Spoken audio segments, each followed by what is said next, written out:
Just every step and every act is hilarious. He decided, instead of sharing this agony with people, he decided at least he'll make them laugh. Somewhere he understands this agony could exist in a whole lot of people.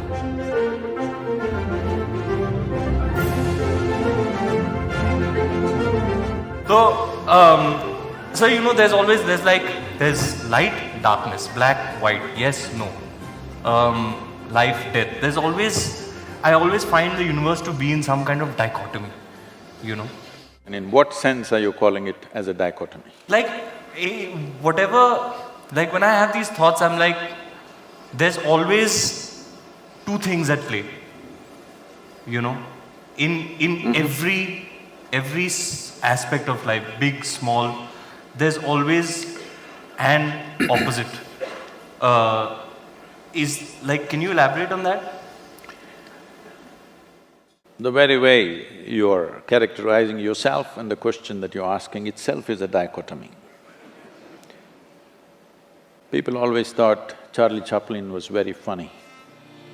But if you listen to his private talks and things like that, there was a deep sense of agony in him. He was especially sensitive to the agonies of life. Yes. What an artist. But when you see him on the screen, he just made it just so ridiculously funny, hilarious all the time. Everything, every step, every act, not just some act, just every step and every act is hilarious.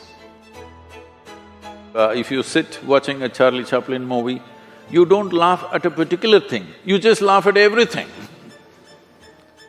So because there was such a deep agony, he decided, instead of sharing this agony with people, he decided at least he'll make them laugh, and because somewhere he understands this agony could exist in a whole lot of people, in different measure, of course. So when we say dichotomy, we're talking about contradictions. You said light and darkness, let's take that because that's a very basic day and night, light and darkness.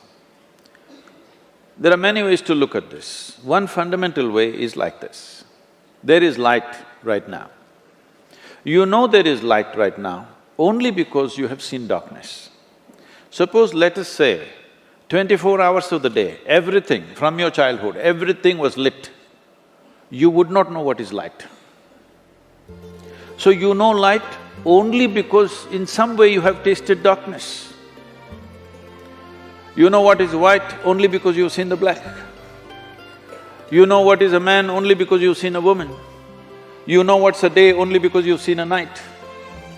So, what seems to be contradictory on the logical level of your mind, in terms of making of life, they're complementary to each other. They're working with each other but pretending to be opposite to each other. This is why in this culture, everywhere in the world, not just here, in one way or the other they figured this and they made it in so many ways, they called it yin and yang, here we called it Shiva Shakti. And if you see the images of Shiva, one half of him is man, another half of him is woman, physically. Because what is being depicted here is, this is the nature of physical existence. As long as your experience of life is limited to physical, when I say physical, right now everything that you can see has to be physical, isn't it so? Can you see something that's not physical? Can you hear something that's not physical? Can you smell, taste or touch that which is not physical? Or in other words, your entire experience of life is physical, even your thought and emotion is physical. We can measure it today. We can measure your thought and emotion, that means it's physical. So your whole experience of life is limited to the physical dimension of the existence. And the very nature of physicality can only happen with this. Even if you take the basic electric charges, there is a positive and a negative, without that it will not work. If you take an atom, there are positives and negatives. So the very construction of physical nature is between two opposites or two complementary dimensions of life. So when you live here, if you live here with the necessary perception, in a very brief amount of time, one can realize this contradiction or this complementary nature of these two things can go on playing endlessly upon you without taking you anywhere. When you realize that the physical will not get you anywhere, that is when you turn spiritual. It does not mean you rejected the physical. You're still living in the body, you're still living in this world. It is physical, but this is the longing of every human being. It's not just some spiritual person. Every human being is trying to touch something beyond what they are right now. If you know money, you're just thinking more money. If you know power, you're thinking more power. If you know pleasure, you're thinking more pleasure. If you know love, more love. If you know knowledge, more knowledge. Whatever it is, you're always trying to touch something more. If it finds this longing to become something more, if it finds a very basic physical expression, we call this sexuality. All you're trying to do is be something more than what you are. Something that's not you, you're trying to make it a part of yourself. If it finds an emotional expression, we call this love. Once again, emotionally you're trying to make something that is not you as a part of yourself. If it finds a mental expression, it gets labeled as greed, ambition, conquest, or simply shopping.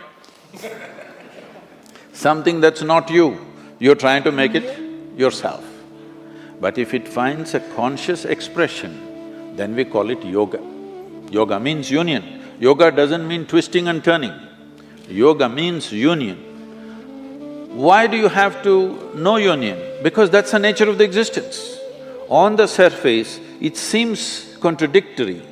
If you go deep enough, suddenly it is not contradictory.